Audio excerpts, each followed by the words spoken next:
ሰላም ጤና ይስጥልን አድማጭ ተመልካቾቻችን ሚያዝያ 30 2017 ዓ.ም ዕለታዊ መረጃዎችና ዘገባዎችን ይዤ መጥቻለሁ። መረጃና ዘገባዎችን ወደ እናንተ እያደረስኩ አብሬያችሁን ቆየው በለጠ ካሳ ነኝ። እናንተም አብራችሁን እንድትቆዩ ነው በአክብሮት የምጋብዛችሁ። አብራችሁን ከቆያችሁ የያዝኳቸውን አጫጭር መረጃዎች የምትሰሙ ይሆናል። መረጃዎቹን እየተከታተላችሁ እንደተለመደው ላይክ፣ ሼር፣ ሰብስክራይብ እያደረጋችሁ ሐሳብ አስተያየት ቢኖራችሁ ጥቆማ@ዜና@gmail.com ላይ ልታደርሱ ትችላላችሁ።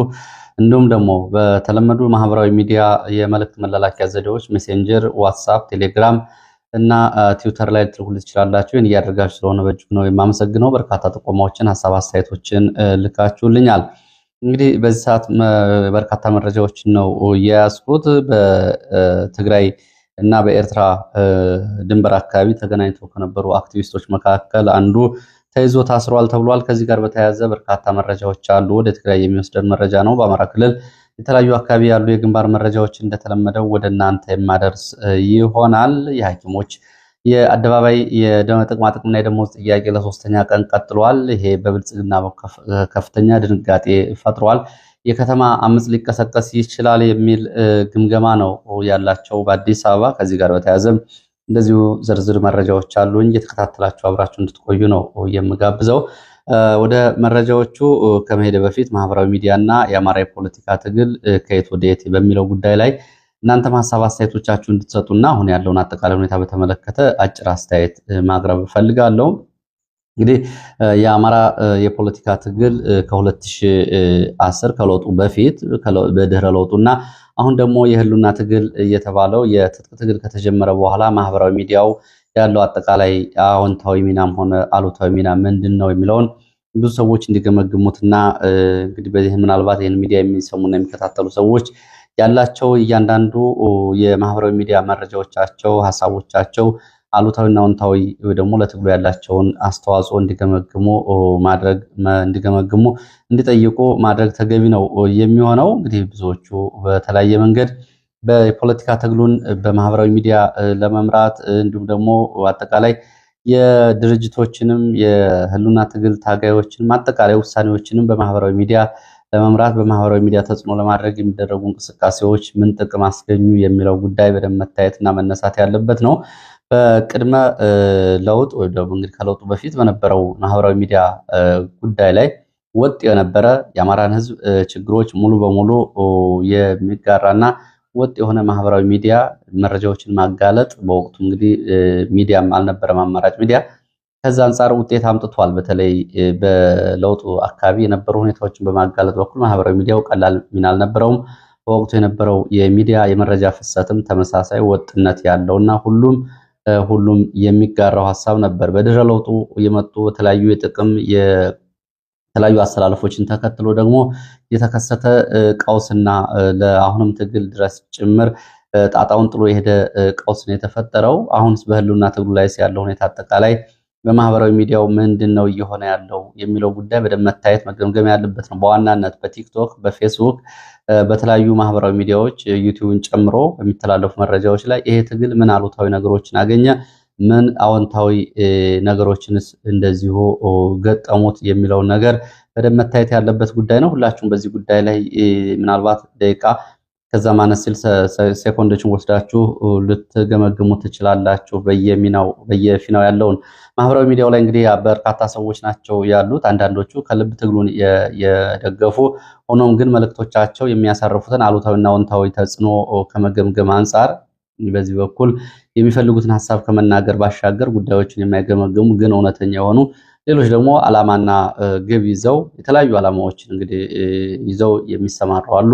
ከዚህ አንጻር ማህበራዊ ሚዲያ ላይ ያለው የሚዲያ ፍሰት ምን ተጽዕኖ እያመጣ ነው የሚለውን በደንብ ብዙ ሰው ሊያነሳው የሚገባ ጉዳይ ነው።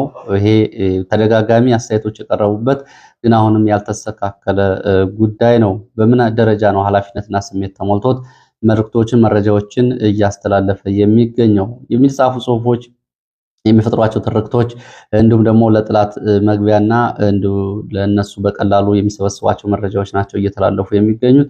ይሄ ለምን ማንን ለመጥቀም ነው የሚለው የሞራል ጉዳይ ጭምር ሊያስነሳ የሚገባ ጉዳይ ስለሆነ በዚህ ጉዳይ ይህን አስተያየት ለመስጠት ነው። እንግዲህ የፋኖ መሪዎች ተቋም ለመመስረት እያደረጉት ባለው እንቅስቃሴ ውስጥ ማህበራዊ ሚዲያው በቀኝም በግራም እየፈጠረ ያለው ውዥንብር በቀላሉ የሚታይም አይደለም። ስለዚህ ከዚህ በኋላ በዚህ መንገድ ከቀጠለ ትግልስ ውጤት ያመጣል ወይ የሚለው አብሮ መነሳት ያለበት ጉዳይ ነው። እናንተም በዚህ በኩል ያላችሁን አስተያየቶችና ሀሳቦች ብታጋሩ መልሼ የሚመለከታቸውና ወደ እናንተ የማደርሳቸው ይሆናሉ። ወደ ችሎት መረጃዎቻችን እናልፋለን። ከዚህ ቀጥሎ ወደ ችሎት መረጃዎች ሲሄድ ትናንትና ሚያዝያ 29 2017 ዓ.ም በአዲስ አበባ ልደታ ከፍተኛ ፍርድ ቤት የነበረውን የችሎት ውሎ በተመለከተ 5 መዝገቦች ቀርበዋል። ብዙዎቹ እንግዲህ በዚህ የመረጃ ጊዜ የሚሸፈኑት በአመዛኙ የህሊናና የፖለቲካ እስረኞች የሆኑን መዝገቦችን ነው። በዚህ 5 መዝገቦች ቀርበዋል።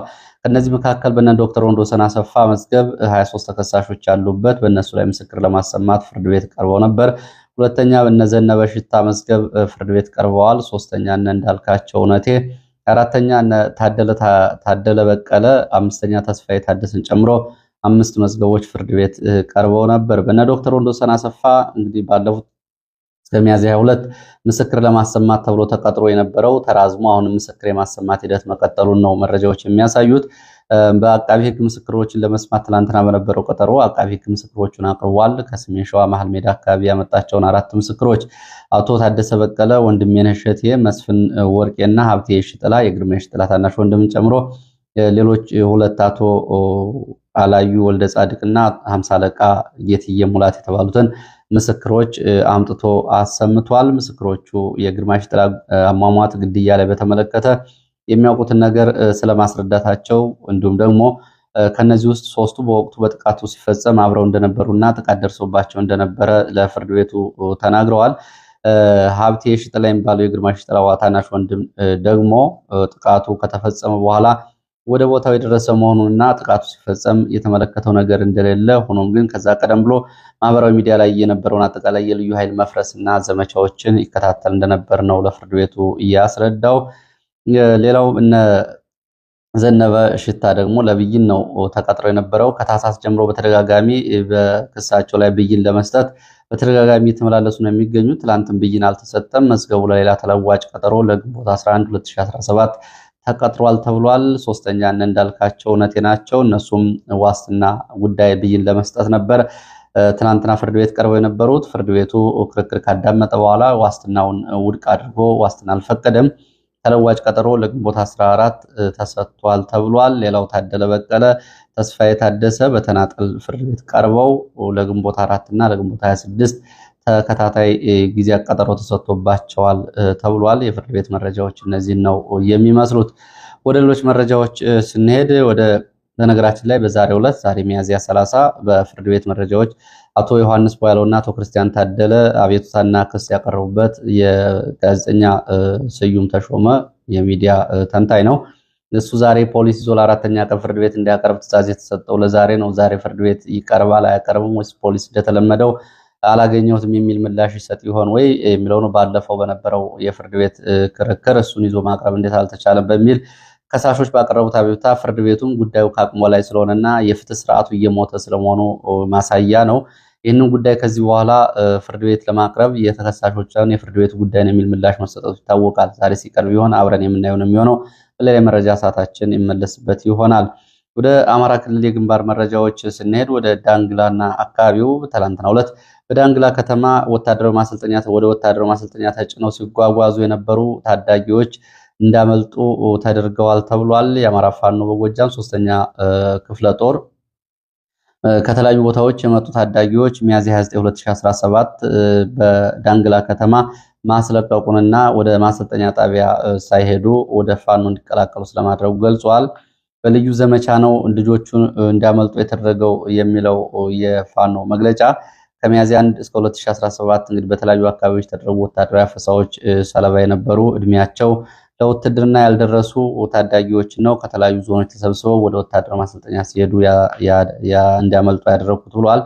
ቁጥራቸው ወደ 21 ይደርሳል የተባሉት እንደዚሁ አሁን በፋኖ እጅ ይገኛሉ የተባለው ከወታደራዊ አፈሳና ከዚሁ ከጅምላ አስገዳጅ ወታደራዊ ምልመላ ጋር በተያያዘ እንግዲህ ከሚያዝያ 1 ጀምሮ እስከ ዛሬ ሚያዝያ 30 ድረስ በተለያዩ አካባቢዎች በአማራ ክልልና በኦሮሚያ ክልል በዋናነት አፈሳዎች ሲደረጉ ነው የዋሉት። አፈሳው በተለያዩ የህብረተሰብ ክፍሎች ላይ የተፈጸመው ሙሽሮች ታፍሰዋል፣ የቆሎ ተማሪዎች ታፍሰዋል፣ ካህናት ታፍሰዋል፣ ተማሪዎች በትምህርት ቤት ታፍሰዋል፣ ተፈናቃዮች በስደተኛ መጠለያ ጣቢያ የሚገኙ ታፍሰዋል። የጉልበትና የቀን ሰራተኞች በሚቆሙባቸው ቦታዎች ታፍሰዋል።